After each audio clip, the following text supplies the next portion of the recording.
Hello viewers and subscribers और मेरे coaching के विद्यार्थी गण, good morning all of you. मैं अंकुश है और मैं आपको आज पढ़ाने वाला हूँ अर्थशास्त्र 9th क्लास का है एनसीईआरटी। और सबको मालूम है कि लॉकडाउन में हम सब लोग घर पर हैं और ऑनलाइन क्लासेज हमारी चल रही है।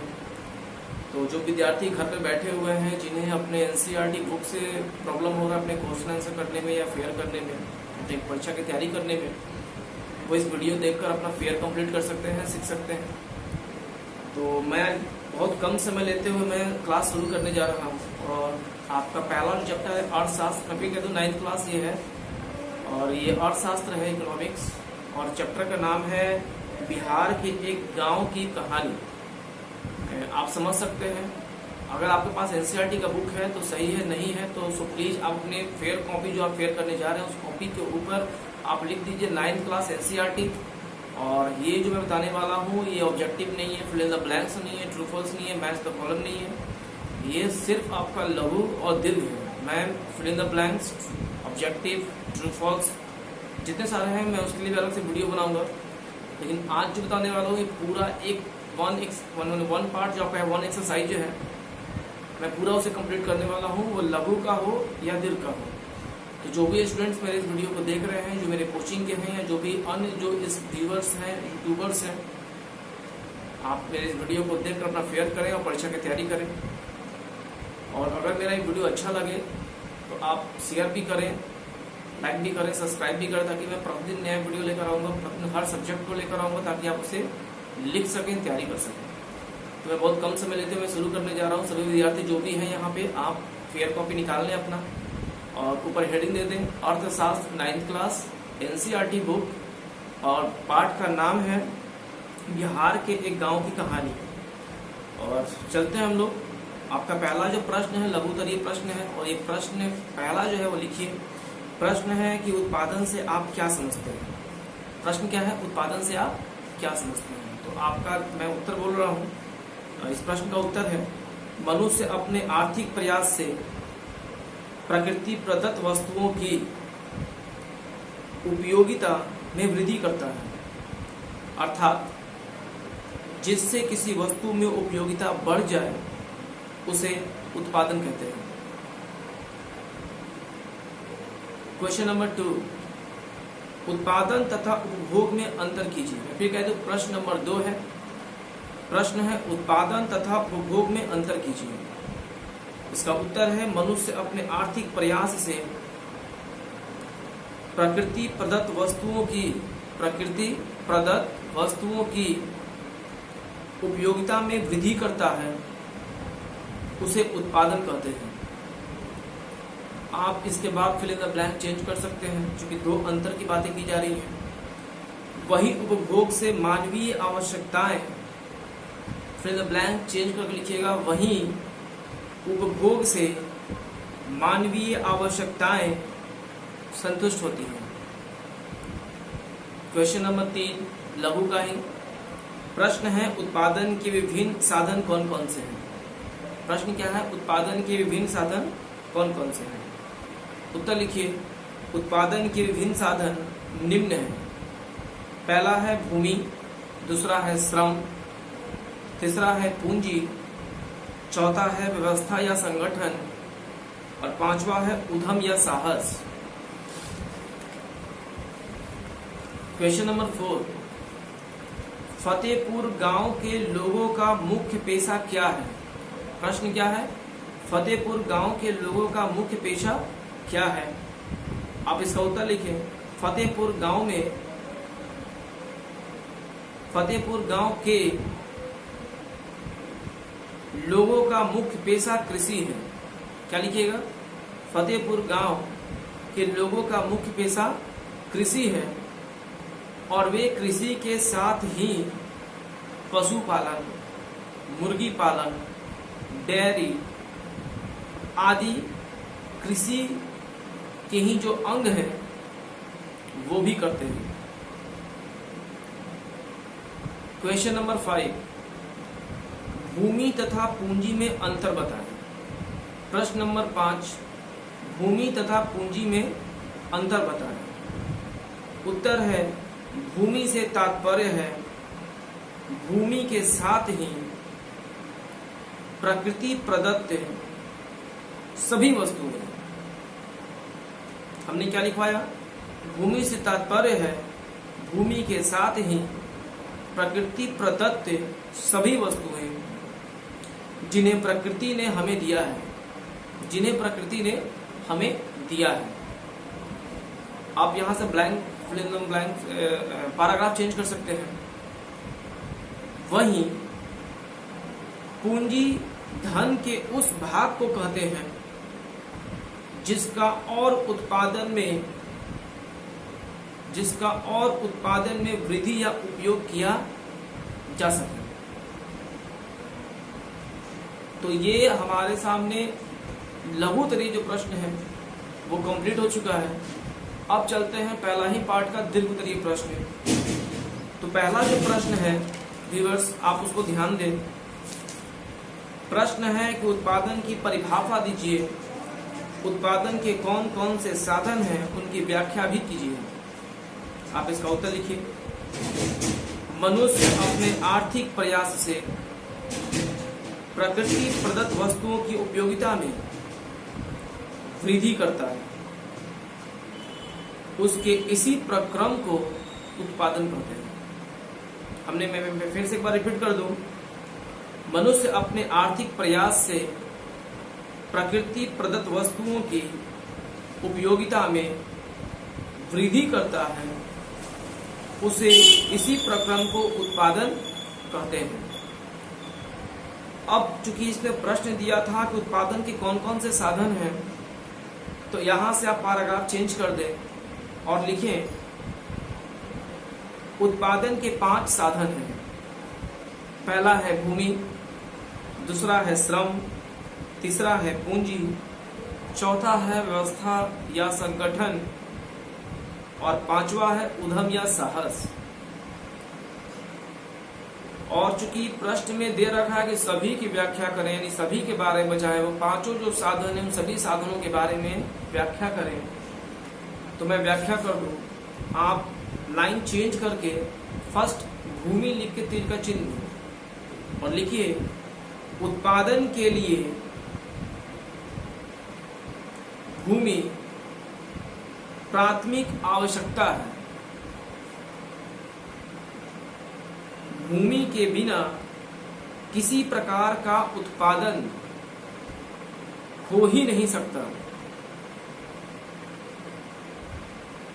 भूमि उत्पादन का एक निष्क्रिय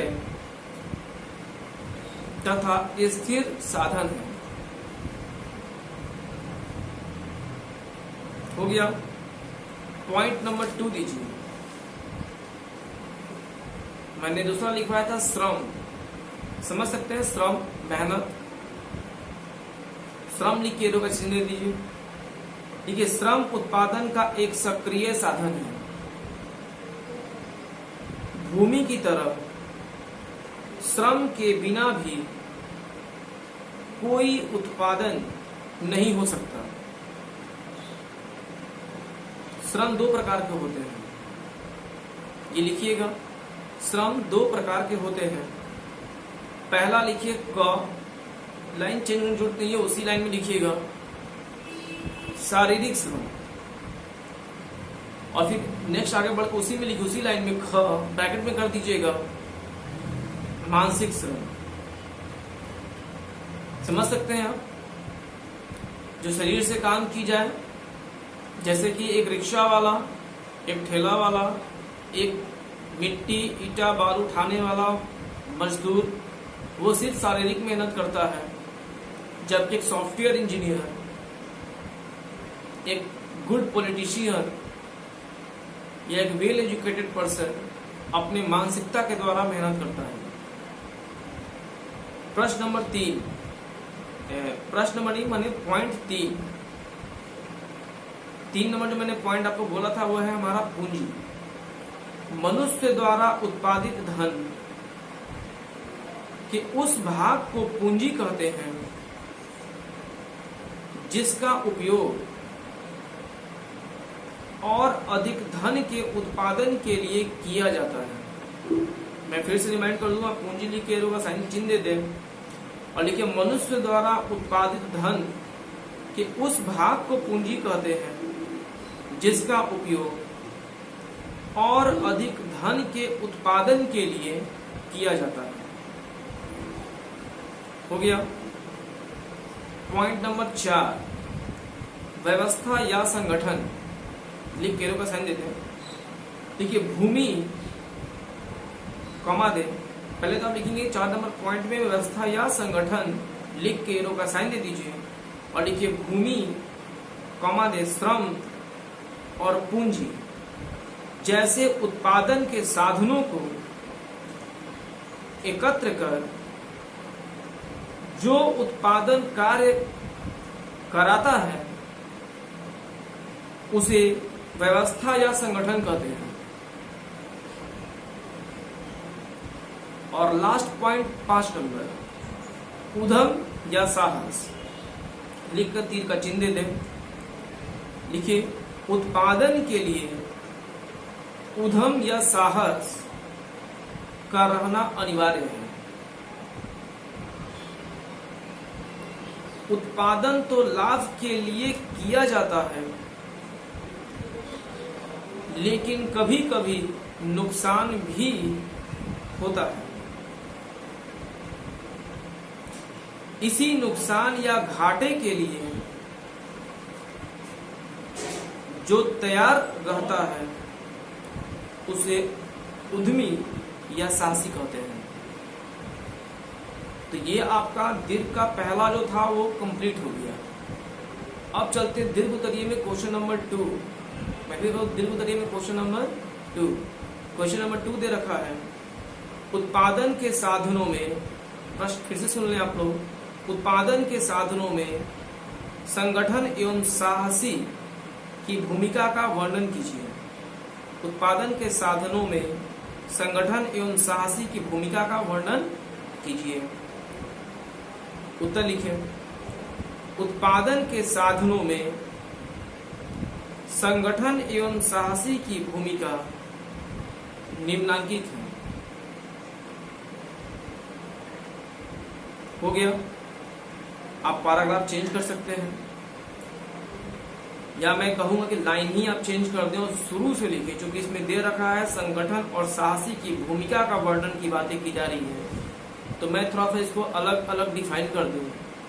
आप लाइन चेंज करके लिखिए संगठन और तीर का चिन्ह दे दीजिए और लिखिए भूमि, श्रम, पूंजी आदि उत्पादन के इन साधनों को एकत्र कर उन्हें उत्पादन कार्य में लगाना और उत्पादन करना, यह काम संगठन का है। संगठन को बाजार का अध्ययन करना होता है। मैं फिर कह दूं, संगठन को बाजार का अध्ययन करना होता है। उसे यह पता करना होता है कि बाजार में किस वस्तुओं की मांग है। बाजार में किस वस्तुओं की मांग है। हो गया। कौन सी वस्तुओं का उत्पादन किया जाए जो बाजार में बिक सके। कौन सी वस्तुओं का उत्पादन किया जाए जो बाजार में बिक सके। वस्तु के बिक जाने पर ही लाभ की आशा होती है। मैं फिर से रिमाइंड कर दूं, वस्तुओं के बिक जाने पर ही लाभ की आशा होती है। संगठन को इस बात का ध्यान रखना जरूरी है। अब आप फिर लाइन चेंज करें और शुरू से लिखें साहसी। एरो का चिन्ह देते हैं। उत्पादन का काम जोखिम से भरा होता है। मैं फिर कह दूं, साहसी लिख के आप एरो का चिन्ह देते हैं। और लिखिए उत्पादन का काम जोखिमों से भरा होता है। अच्छे अच्छे संगठनों के रहते हुए भी कभी हानि की आशंका भी रहती है। भविष्य की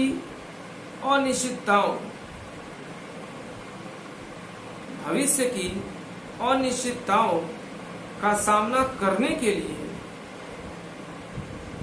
तैयार रहने वाले को साहसी कहते हैं।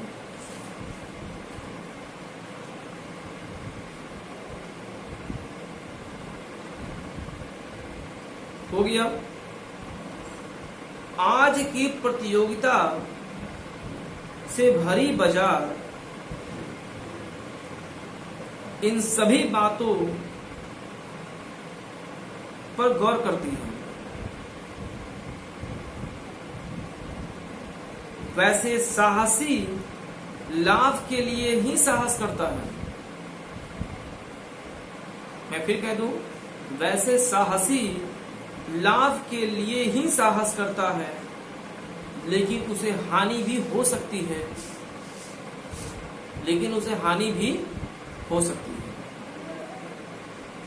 अब चलते हैं इसी लेसन पार्ट 1 का क्वेश्चन नंबर 3। क्वेश्चन नंबर 3 दीर्घ उत्तरीय प्रश्न है। पहला दूसरा हो गया। 3 नंबर प्रश्न है कि फतेहपुर गांव में कृषि कार्यों पर एक संक्षिप्त टिप्पणी लिखिए। प्रश्न में फिर से रिमाइंड कर दूं, फतेहपुर गांव में कृषि कार्यों पर एक संक्षिप्त टिप्पणी लिखें। आप लिखिए, फतेहपुर गांव में मुख्य क्रिया कृषि है। कृषि के साथ ही पशुपालन, मुर्गी पालन, डेयरी समझते हैं आप लोग, दूध का जहां, आदि कृषि के ही ये अंग हैं। मिश्रित कृषि में ये सभी मिल जाते हैं।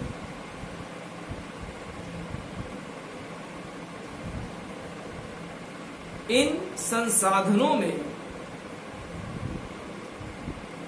प्राकृतिक संसाधन अर्थात उत्पादन क्रिया में विभिन्न साधनों की आवश्यकता होती है। इसलिए प्राकृतिक संसाधन,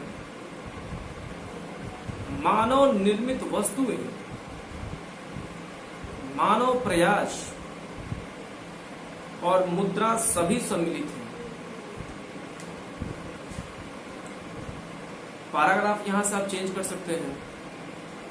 फतेहपुर गांव अपने आसपास के गांवों और कस्बों से अच्छी प्रकार से जुड़ा होता है। इस कारण गांव को किसी बात की कमी नहीं होती। गांव में जो भी वस्तुएं उत्पादित होती हैं, उनकी खपत में भी आसानी होती है।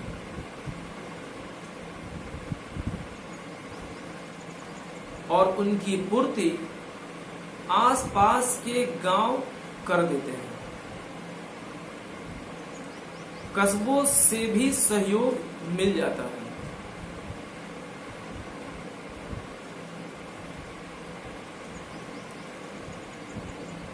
कृषि कार्य से बचे समय के बाद लोग कुछ अन्य काम भी कर लेते हैं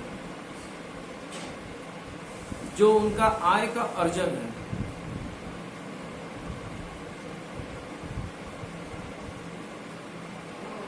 और इस प्रकार वहां के लोग सुखी संपन्न हैं। ये क्वेश्चन नंबर 3 जो आपका कंप्लीट हो चुका है।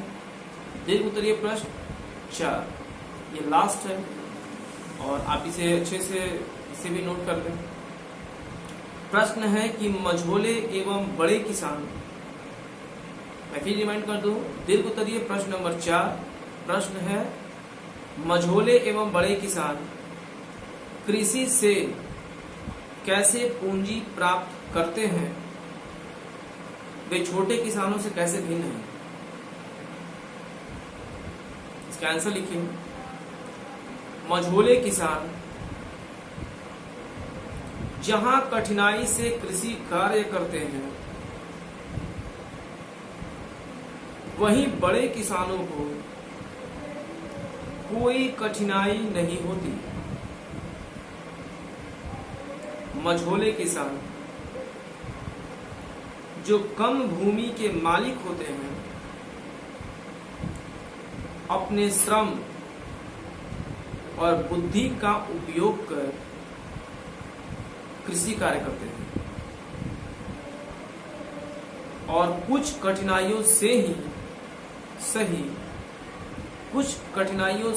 सही लेकिन किसी प्रकार परिवार का भरण पोषण कर लेते हैं। जबकि बड़े किसानों को कोई कठिनाई नहीं होती। एक इनके पास स्वयं की पूंजी होती है और दूसरे इन्हें बैंक भी आसानी से कर्ज दे देता है। समझ सकते हैं, कर्ज लिखे चाहे आप वहां पर ऋण लिख सकते हैं। ये अपनी उपज से अच्छी आय प्राप्त कर लेते हैं।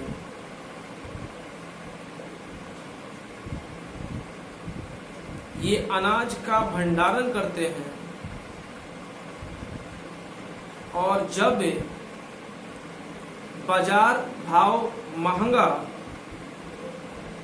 होता है तब बेचते हैं।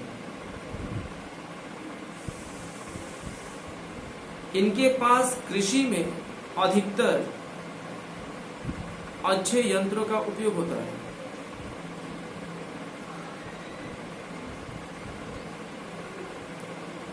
पैराग्राफ चेंज कर दें। छोटे किसानों से वे निम्न प्रकार से भिन्न हैं।